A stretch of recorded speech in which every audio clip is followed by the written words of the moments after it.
किसान भाइयों और मेरे साथियों सभी को मेरा सादर नमस्कार। हम अपनी इस YouTube वीडियो के माध्यम से आपके सामने अपने क्वार्सी सोच फार्म पर मौजूद हैं और मेरे साथ हमारे RATDS केंद्र के प्रभारी श्री रविंद्र सिंह जी और हमारे किसान हैं जो बुलंदशहर ज़िले से आए हैं वो हमारे साथ मौजूद हैं और हमारे साथी श्री हरवेश सिंह जी हमारे साथ मौजूद हैं। साथियों, मैं आपको प्राकृतिक खेती के बारे में कुछ बात बतानी चाहूँगा कि प्राकृतिक खेती करना हमारे लिए क्यों ज़रूरी है। देखिए, हम सब जानते हैं कि हमारा अपना जीवन और हमारी खेती का जीवन दोनों प्रकृति के वैभव पर निर्भर है। तो हमें यह भी बात समझनी चाहिए कि इस दुनिया के इस धरती पर हम आखिरी इंसान नहीं हैं। हमारे मरने के बाद हमारी औलादों को भी इसी धरती पर प्रकृति की इसी व्यवस्था में जीना है। अगर हम ये चाहते हैं कि हकीकत में हमारी औलादों को इस धरती पर शुद्ध भोजन, शुद्ध हवा, शुद्ध पानी और शुद्ध पर्यावरण निरंतर मिलता रहे, तो उसके लिए ज़रूरी है कि हम प्रकृति के वैभव को बरकरार रखें, प्रकृति की व्यवस्था को बरकरार रखें, प्रकृति की खूबसूरती को बरकरार रखें। और प्रकृति के वैभव को, प्रकृति की खूबसूरती को, प्रकृति की व्यवस्था को बरकरार रखने के लिए ज़रूरी है कि हम प्राकृतिक संसाधनों का संरक्षण और जैव विविधता का संवर्धन निरंतर करते रहें।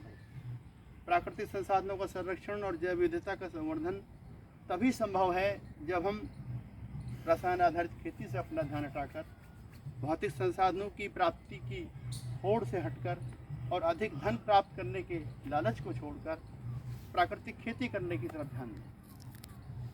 तो साथियों, प्राकृतिक खेती का मतलब है कि प्रकृति की व्यवस्था के अनुसार और प्रकृति की व्यवस्था को बरकरार रखते हुए जो खेती की जाती है उसी को हम प्राकृतिक खेती कहते हैं। प्राकृतिक खेती में किसी भी तरह की रासायनिक उर्वरकों का, फसल सुरक्षा रसायनों का, इंसेक्टिसाइड, फंगिसाइड का प्रयोग नहीं किया जाता, बल्कि रासायनिक खेती में हम सिर्फ और सिर्फ जीवामृत का और घन जीवामृत का प्रयोग करते हैं। तो ये जो आपको खेत मैं आपको दिखा रहा हूँ, ये हमारे फार्म पे मौजूद है। भैया इधर दिखा दें। ये हमने धान की प्राकृतिक खेती का एक खेत है। इसमें हमने धान की पूसा बासमती 1509 प्रजाति को बोया है और ये प्रजाति हमने 7 या 8 जुलाई को इसको रोपाई की थी। और हमने इस अपने खेत में किसी भी तरह के रासायनिक उर्वरक का, यूरिया, DAP, पोटास का प्रयोग नहीं किया और ना ही हमारी इस खेत में किसी तरह की कोई बीमारी, कीट का प्रकोप हुआ है। तो इसलिए हमने इसमें किसी भी तरह की इंसेक्टिसाइड का, फंगिसाइड का, वीडिसाइड का प्रयोग किया। और इस फसल आपके सामने खड़ी है, इसमें टिल्डिंग भी अच्छी है।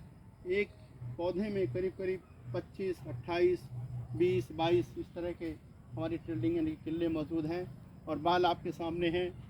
और बाल में भी जो दाना बना है वो भी हेल्दी है, गुणवत्तापूर्वक है और उसमें से एक तरह से सुगंध भी आ रही है।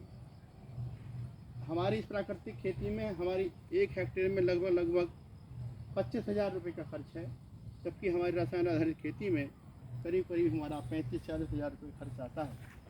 तो हमारा मतलब कहने का ये है कि हम प्राकृतिक खेती को करते हैं तो इससे हमारी कृषि उत्पादन लागत कम होती है, हमारे प्राकृतिक संसाधन छीण होने से बच जाते हैं, हमारी जैव विविधता बरकरार रहती है। हमारे इस फार्म पे आप देख रहे होंगे हमारी जो मिट्टी है इसमें केंचुआ बरकरार है, गिजाई इसमें मौजूद है और ये रंग बिरंगी तितलियाँ भी इसमें घूम रही हैं, यानी कि हमारी प्रकृति का वैभव बरकरार है।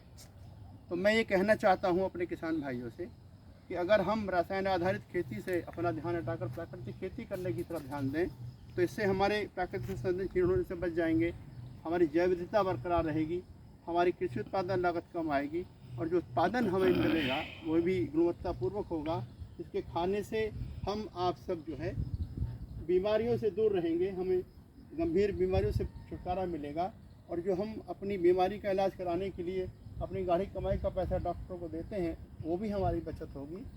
हमारी मिट्टी का स्वास्थ्य अच्छा रहेगा, पशुओं का स्वास्थ्य अच्छा रहेगा, हमारा पर्यावरण स्वास्थ्य भी अच्छा रहेगा। यानी कि कुल मिलाकर बात यह है कि हमारा प्रकृति का सौंदर्य बरकरार रहेगा, प्रकृति का वैभव बरकरार रहेगा और जब ये चीज़ बरकरार रहेगी तो हमें और हमारी औलादों को हमेशा हमेशा इस धरती पर शुद्ध भोजन, शुद्ध हवा, शुद्ध पानी और शुद्ध पर्यावरण निरंतर मिलता रहेगा।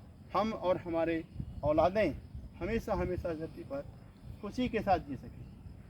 साथियों, मैं आप सब से अनुरोध कर रहा हूँ कि मैं चाहता हूँ कि आप सब लोग रसायन आधारित से खेती से अपना ध्यान हटाकर प्राकृतिक खेती करने की तरफ ध्यान दें, ताकि हमेशा हमेशा हम और हमारे बच्चे इस धरती पर खुशी के साथ जी सकें। साथियों, आपने मेरी बात सुनी।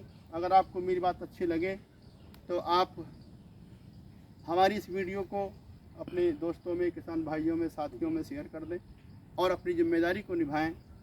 साथ ही साथ हमारे खेती और प्रकृति के चैनल को सब्सक्राइब कर लें, ताकि आगे आने वाली हमारी वीडियो आपके पास आसानी से पहुंचती रहें। आपका इस फार्म पर आने के लिए, हमारी प्राकृतिक खेती को देखने के लिए एक बार पुनः मैं आप सभी का आभार व्यक्त करता हूं, आप सभी को धन्यवाद देता हूं।